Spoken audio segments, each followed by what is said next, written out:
Alright, welcome ladies and gentlemen. Okay, so I noticed in that short moment where it looked like this talk was going to be an absolute disaster, a lot of you showed your worries with your facial expressions, which is what I'm here to talk about, first impressions. Now, I personally have had a terrible time with first impressions, whether it was the way I dressed or the way I presented myself. I have found information that supports this idea that when people are judged constantly, they can be depressed, paranoid, and even suicidal. This is especially the case for the LGBTQ community. A study done by John G. Taylor, a professor who teaches at Drexel University, has done years of research on depression, anger, abuse, race, and ethnicity. He's gathered information on suicide rates for the LGBTQ, and this is because they aren't being accepted and being judged for being themselves. In the US alone, there are 500,000 youth suicide attempts of that community. Now, you may be asking yourself, why exactly the LGBTQ community? And that is because the main reason for them being depressed and suicidal is because they are not being accepted and judged for who they want to be. If that is happening with just those people, it's also happening to other people for many different reasons. Have you ever made a snap judgment about a person? Oh yeah. That's a silly question. Of course you have. We all make snap judgments, even though we may not realize it. A study done by Leslie Zabowski's, says that it takes 1/10 of a second to judge someone, whether you realize it or not. But what does all this have to do with you? Judging people. What does that have to do with you? It doesn't matter what your beliefs are, or you should at least still give a person a chance and get to know them for who they are. And one of you may have already judged somebody today. I would like to challenge you all to talk to someone that you haven't got to know. You might be able to have a very enjoyable conversation with them. Everyone is different and can be a fun person to talk to. You just have to be willing to give them a chance. And engage in the things that you both have in common, rather than focusing on the outside. Because after all, the inside is a lot more important.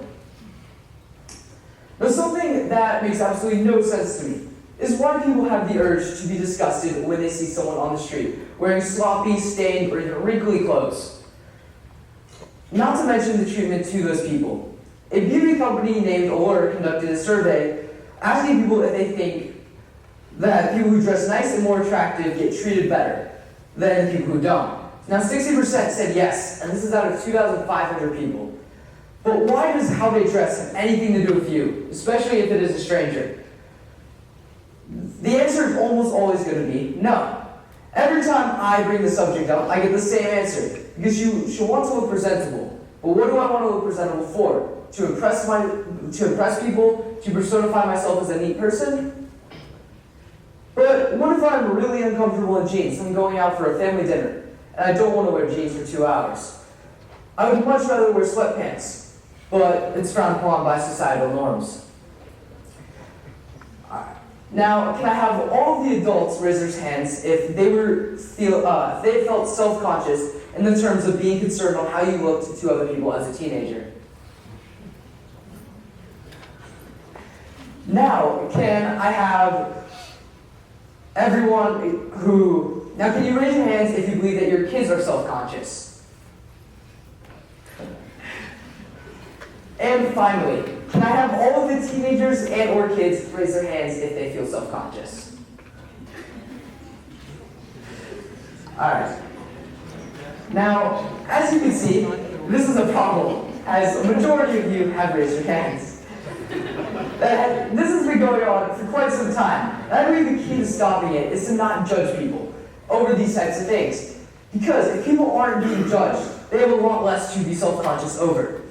And if people are being less self-conscious, they won't be as stressed and won't be as bullied over those judgments, which should lower the rate of depression and suicide. So I would like to challenge you all to keep that in mind and try and spread this, because the depression and suicide rates are currently through the roof, and we need to do everything we can to lower them. In 2010, 34,000 people died from collisions, and in the same year, 38,000 people died from suicide. Meaning that more people die from suicide than collisions. This information was gathered by Edward Shorter, who has a PhD in psychology. Now, we are not going to just stop judging people. It's human nature. But we can stop expressing our opinions and try and keep that in mind, that there's a lot more to someone than how they look on the outside. If we keep going up to people and saying, ew, what are you wearing? That's gross. Then don't do that. The people are going to become even more self-conscious, and we're going to go nowhere with trying to help our population not be as depressed. So I would like all of you to try and learn the person for who they are and not judge them or make fun of them for how they look on the outside. Thank you.